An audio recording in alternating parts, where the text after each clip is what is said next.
An Oahu woman was critically injured by a Honolulu police officer early this morning. It happened at Pohaku and North School Streets. It shut down the intersection for 3 hours. The woman was walking in a crosswalk. The officer was driving to work. KITV4's Paul Drews has more details. Clothing and personal items from the woman remained lodged underneath this black Nissan, which was parked in the middle of Pohaku and North School Streets for 3 hours as investigators looked into the crash. But this morning, just after 5:20, this car was on the move.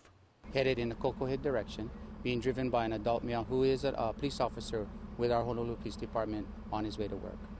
According to police, the road was wet and the intersection dark because an overhead light was out. Witnesses say the woman came to this crosswalk, the Mackay side of the crosswalk, and started to cross in a hurry. And when she got just past the midpoint in the road, she was struck by the officer's car. All I heard was a car hitting someone. Boom. The woman was thrown about 30 feet from the intersection and ended up in front of the Nissan, which did not appear damaged except for the smashed lower corner of the windshield. The officer who was behind the wheel is a sergeant, a 21-year veteran of the force who works in the Kalihi district.